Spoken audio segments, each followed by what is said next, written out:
अस्सलाम वालेकुम फ्रेंड्स। 10वें क्वेश्चन एंड आंसर सेशन के जवाबात देने के लिए मैंने सोचा वीडियो बना लूं, क्योंकि 18 मई को मैंने पोस्ट लगाई थी फेसबुक पे कि 10th क्वेश्चन सेशन जिसमें आर्ट से मुतल्लिक आप सवालात करते हैं।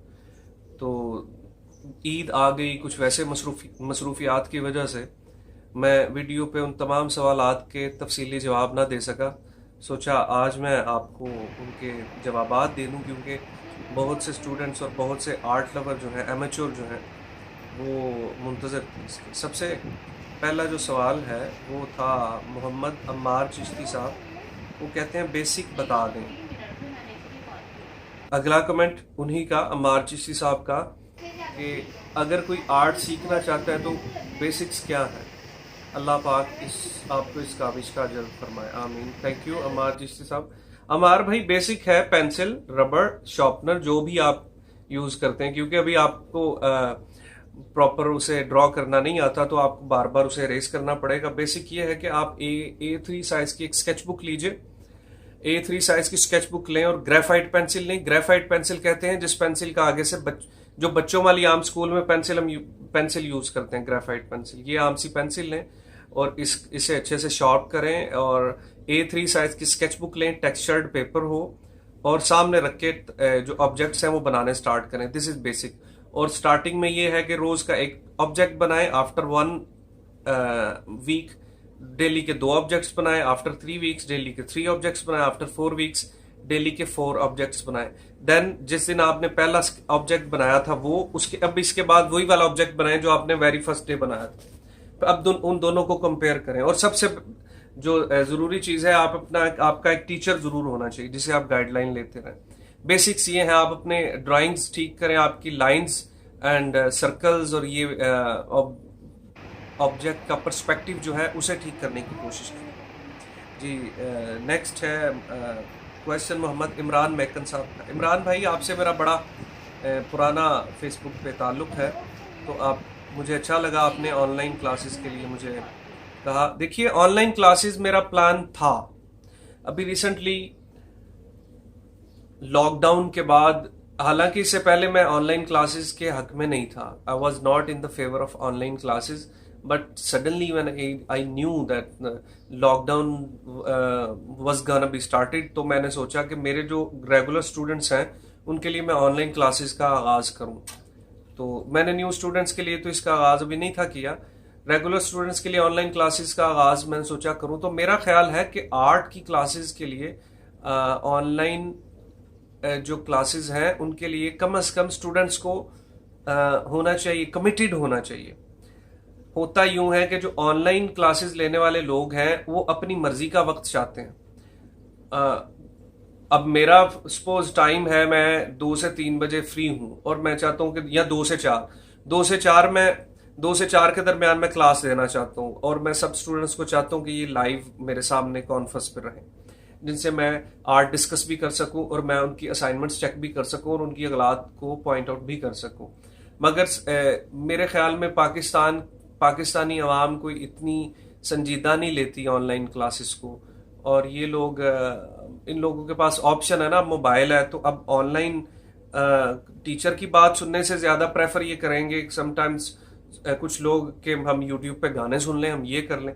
तो कुछ पाने के लिए कुछ खोना पड़ता है। ऑनलाइन क्लासेस का मेरा प्लान है और उसके लिए मैं वर्क कर रहा हूँ। रिसेंटली मैंने ऑनलाइन क्लासेस स्टार्ट की थी, मगर उसमें कुछ स्टूडेंट्स की टाइमिंग सेट नहीं हो पा रही थी मेरी क्लास के साथ। मेरे अपने जो स्टूडेंट्स हैं मेरे रेगुलर क्लास के, उन्हें तो मैं ऑनलाइन लेक्चर सेंड कर देता था। रिकॉर्डेड लेक्चर होता था, उन्हें चला जाता था रेगुलर। उन्हें असाइनमेंट भी मिल जाती थी, उन्हें प्रोजेक्ट भी मिल जाता था, असाइनमेंट पे काम भी करते थे, मुझे चेक भी करवाते थे और मैं उन्हें बताता भी था अब यही ऐसे ऐसे ऐसे ऐसे करें। और फिर उसी दौरान मैंने उन स्टूडेंट्स को गाइड किया कि जिंदगी रुकती नहीं नाम से जो इवेंट हम शुरू कर रहे हैं वो कैसे करना है काम। उस पर भी उन्होंने काम किया, दे डिड वेल। और मेरा प्लान है ऑनलाइन क्लासेस का, और मैं चाहूंगा कि इसमें मैं मजीद अब वर्क कर रहा हूँ और आगे इसमें बेहतरी लेके आऊंगा इंशाल्लाह। आगे मूना भट्ट साहिबा हैं, ये पूछ रही हैं, सर जी मेरा सवाल ये है कि क्या हर चीज़ बनाने का पैटर्न होता है, जैसा कि इंसानी चेहरा या किसी जानवर का चेहरा, उनको बनाने के लिए जो रूल्स होते हैं पहले वो याद करते हैं क्या? यूट्यूब पर ट्यूटोरियल देखा था इंसानी चेहरे का, जो कुछ ऐसा था कि एक दायरा बना के उसमें 6 लाइंस लगा के आंखें नाक मुंह बनाते हैं, और जानवर के मुंह के लिए 2 दायरे, इस पे रहनुमाई फरमाए। मूना भट्ट साहबा, ये जो पैटर्न आपने यूट्यूब पे देखा है ना, कि एक दायरा बनाया, फिर उसमें लाइंस लगाई, फिर बताया कि इस लाइन पे आंख होगी, इस लाइन पे नाक होगा, इस लाइन पे होंठ होंगे, इतनी चौड़ाई में होंठ, ये है एक एवरेज फेसेस जो कि आप अमूमी तौर पे घर में कोई भी किसी भी तरह की ड्राइंग बना सकती हैं। एवरेज फेस है ये किसी आपके सिबलिंग का फेस नहीं ऐसा हो सकता। लाइक मैं अमूमन ये कहता हूं कि 2 आंखों के दरमियान 1 आंख का फासला होता है। तो अब चाइनीज लोग जो हैं उनकी तो छोटी छोटी आंखें हैं, दूर दूर हैं, उनकी आंखों के दरमियान तो 1 आंख का फासला नहीं हो सकता। कुछ हमारे रिश्तेदार या हमारे घर के फर्द हैं जिनकी आईज मोटी होती हैं, कुछ की पतली होती हैं। तो हर इंसान का चेहरे के जो फीचर्स हैं वो दूसरे से अलग होते हैं। और आप ने जो ट्यूटोरियल यूट्यूब पे देखा है वो एवरेज फेस बनाने के लिए, उससे बड़ा अच्छा फेस बनता है, वो ठीक है वो ट्यूटोरियल। लेकिन जब आपने किसी पर्सन की, किसी पर्सनैलिटी की, किसी रिश्तेदार की, किसी भाई बहन की ड्राइंग या पेंटिंग बनानी हो, तब आपको उन रूल्स को फॉलो करने की इतनी जरूरत नहीं होती। तब आपको जो रूल्स हैं विजुअल मेजरमेंट के, या आपको डायरेक्ट लाइव स्केच किस तरह बनाया जाता है, उन रूल्स को फॉलो किया जाता है। बाकी इंसानी चेहरा और जानवर के चेहरे में बड़ा फर्क होता है। आपने कहा है कि जानवर के मुंह के लिए 2 दायरे देखें, इंसानी चेहरा ओवल शेप में है। जानवर, अब घोड़ा देखें तो उसका चेहरा लंबा है, और गधा उसका चेहरा और तरह का, हाथी का चेहरा तो और तरह का है। अब बंदर जो है उसको थोड़ा बहुत मिलता है इंसान से। बाकी इंसान, ये जो आपने ट्यूटोरियल यूट्यूब पे देखा वो जस्ट इंसानी चेहरे के लिए है, उसका जानवर के चेहरों से कोई ताल्लुक नहीं है। तो उस पे वो आप उस पे प्रैक्टिस करें, वो जो भी आपने देखा वो अच्छा है। बाकी सामने अपने सिबलिंग्स को बिठा के लाइव स्केचिंग करने की कोशिश जरूर किया करें, वो आपकी ड्राइंग में खासी बेहतरी लेके आएगा। अगला सवाल है Zain Khan, sir oil paints में कौन सा ऑयल ट्यूब बेहतर है, और ऑयल के लिए कैनवस पर क्या लगाना पड़ता है, या ऐसे ही ऑयल ट्यूब से यूज किया जा सकता है? देखिए जी, ऑयल पेंट्स के जो ब्रांड हैं, जिनमें मैरीज है और भी बहुत से ब्रांड्स हैं, लेकिन दूसरे कुछ ब्रांड्स हैं महंगे हैं, जो आप लोग जो इजीली अफोर्ड कर सकते हैं वो मैरीज ब्रांड, आप आसानी से एक ट्यूब 100 रुपए की, 110 रुपए की बाय कर सकते हैं। बाकी जो दीगर ब्रांड्स हैं वो ज़रा कॉस्टली हैं, उनकी एक ट्यूब 700, 800, 1000, 2000 तक की भी ट्यूब्स आती हैं।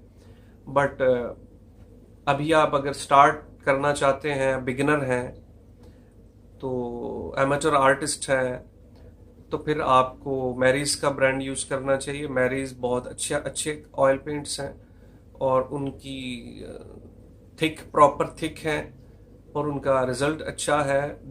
देरपा उनकी जो ड्यूरेबिलिटी है, उनकी जो शाइन है वो बड़ी अच्छी रहती है। तो बाकी इनके लिए आप कैनवस के ऊपर जब ऑयल पेंट आपने यूज करने हैं, तो उसके लिए हमें उस ऑयल तो चूंकि ऑयल पेंट जो है वो खासा थिक होता है, उसे थिन करने के लिए हमें कुछ यूज करना पड़ता है, कोई लिक्विड वगैरह। मुख्तलिफ आर्टिस्ट मुख्तलिफ किस्म के जो मटेरियल है वो यूज करते हैं पेंट को थिन करने के लिए। कुछ लोग थिनर यूज करते हैं, कुछ लिंसीड ऑयल यूज करते हैं, कुछ लोग पेट्रोल यूज करते हैं, कुछ आर्टिस्ट मट्टी का तेल यूज करते हैं। डिपेंड करता है कि आपको कौन सा मटेरियल अवेलेबल है और आप किस मटेरियल से काम करना चाहते हैं। जी शुक्रिया। अगला सवाल है मोहम्मद अली मोहम्मद दीन साहब का।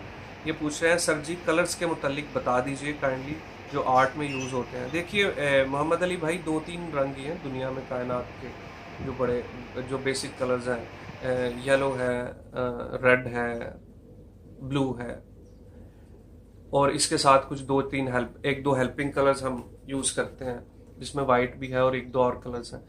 तो कलर्स तो ये हैं, अब इन्हें मिक्स करके बनाया जाता है। तो अगर आप मिक्स करके कलर्स बना के पेंटिंग करने का हुनर जानते हैं, या आप कलर्स को अच्छा सा मिक्स करके बहुत अच्छा कलर बना लेते हैं,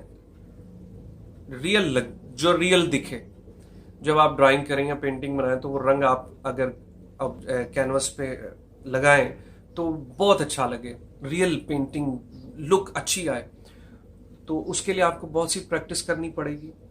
उसके लिए आपको टीचर चाहिए जो कि आपको कलर्स बनाने सिखाए कि कलर्स को मिक्स किया कैसे जाता है, कलर्स को बनाया कैसे जाता है, कलर्स को डार्क कैसे किया जाता है, कलर्स को लाइट कैसे किया जाता है।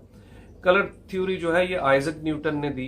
कलर्स की जो थ्योरी, कलर्स को बनाने के जो कलर्स व्हील है, ये बेसिकली आइजक न्यूटन की थ्योरी थी। तो आइजक का हम आर्टिस्ट्स पे एहसान है कि इतनी बड़ी बात हमें वो व्हील बना के देंगे कि ये कलर्स आप मिक्स करेंगे तो ये कलर्स बनेंगे। प्राइमरी कलर्स कौन से होते हैं, सेकेंडरी कलर्स कौन से होते हैं, टर्शरी कलर्स कौन से होते हैं, वो सब हमें ये पूरा एक लंबा चौड़ा सब्जेक्ट है। इस पे इंशाल्लाह मैं कभी पूरी डिटेल आपको बताऊंगा। आगे जी जैन खान साहब ने कहा है जी क्वेश्चन तो हो गए, आंसर भी बता दें। एक्चुअली ये 18 मई को ये पोस्ट थी, तो आज मेरा ख्याल 31 मई है, तो 12-13 दिन बाद मैं बना रहा हूँ ये वीडियो उन जवाबात की। तो ये मेरे जो आईडी है फेसबुक की, उसके सवालात के जवाबात तो मैं दे चुका हूँ। अब मैं जाता हूँ अपने फेसबुक पेज पे, उस पेज पे जो सवालात किया, हम जस्ट स्क्रॉलिंग इट।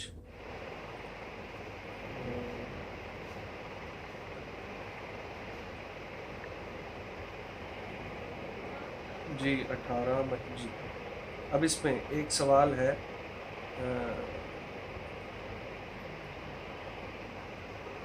समीन जान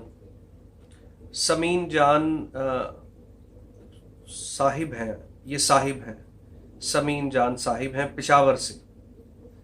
इनका सवाल है कि एक आर्टिस्ट जब बनता है तो उसका पहला स्टेप क्या होता है, कि वो कहां से शुरू करता है। फिर ये आगे कहते हैं जी पेंटर बनने का मेरा बड़ा ख्वाब है, प्लीज मुझे एडवाइस करें।